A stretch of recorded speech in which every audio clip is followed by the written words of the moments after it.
we come back to democracy, development and good governance once again when we are in the, let me contextualize it in contemporary India.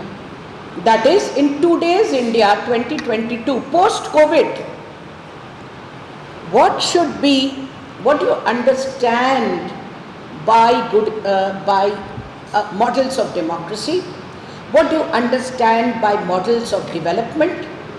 And what do you understand by models of good governance in, let's say, 2022 India? That's what makes sense to all the young audience here, our students who are not much interested in history. They'd rather we talk in contemporary terms, and what does democracy mean to you? What does development mean to you? What does welfareism or welfare state mean to you? And what does good governance mean to you today? Because these concepts are not just concepts. They are actually, as I said, they were actualized first time in 20th century and today also in 21st century. You might have heard a lot of talk surrounding these concepts. As far as India is concerned, 75 in our 1950 constitution, I repeat, largest, lengthiest constitution in the world, coming from a third world country at that point of time. Just think of the vision of our founding fathers. They talked of democracy definitely as an evolving project. Democracy, they didn't have a fixed vision of these are the institutions, there is election commission, there are right to vote, right to speech, government at two-tier level, written and rigid constitution, done. That's your definition of democracy. If you have it, an Indian constitution gave it to you in 1950, then you are a democracy forever.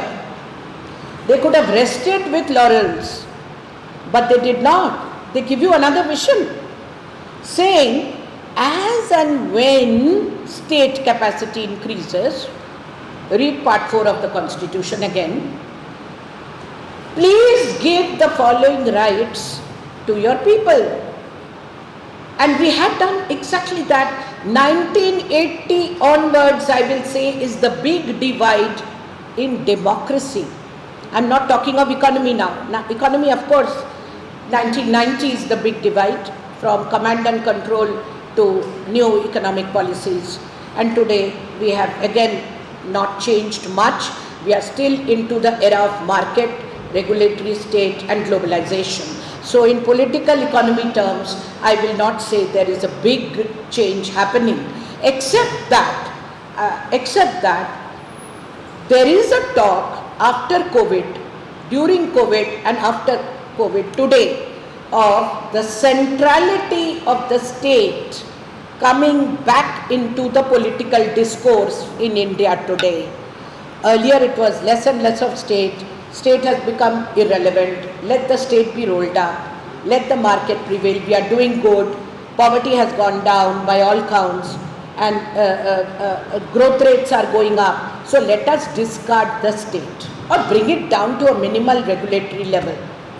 After COVID and during COVID, as I said, the centrality of the Indian state was understood. In a medical health emergency, nobody was looking at private sector for delivering anything. Everybody was looking at Indian state to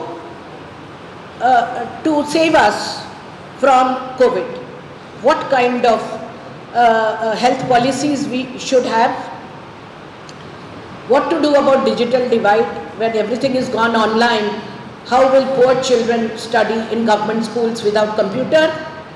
What will happen to migrant laborers when they lose everything and they have to go back to the state? Who will feed them?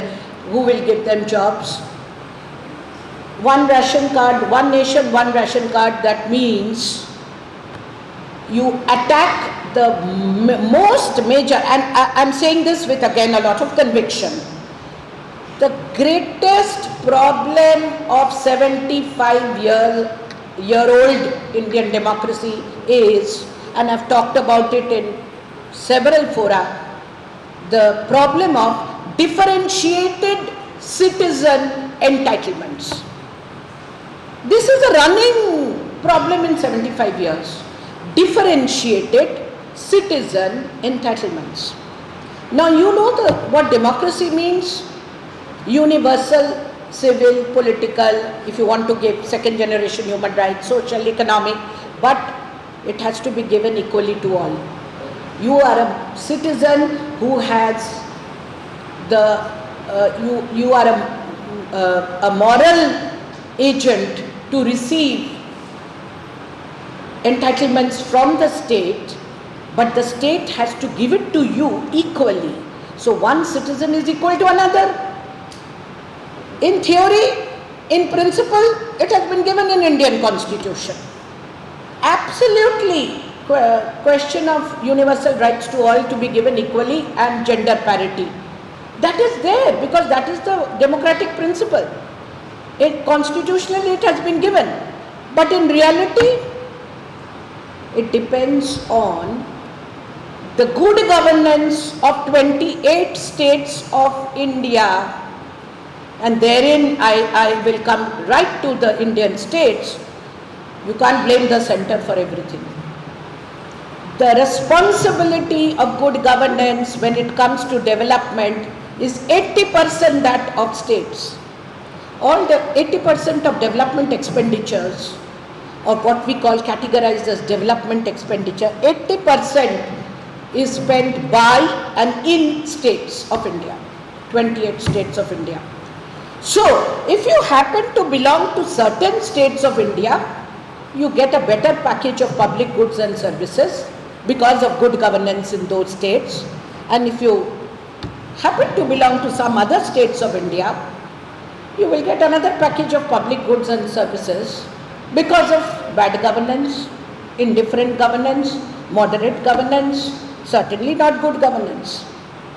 So, when SDG India report was published by Niti Aayog, or Human Development India report is published by Niti Aayog, or forget about Niti Aayog if you don't like it as a government agency. There are many other think tanks and NGOs which have brought out comparative development of states indicators, development indicators are laid down. You compare the state outcomes in development sector and social sectors, and you will know and you will want to know why this unevenness of development, because there is no universalism of outcomes.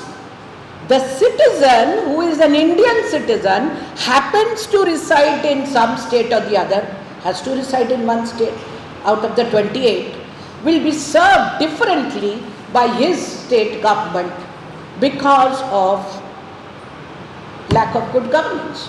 So the same national flagship schemes, PDS, Nariga, Ayushman Bharat, midday meal scheme, any what is called rural health mission, national rural health mission, there are many national flagship schemes of Government of India.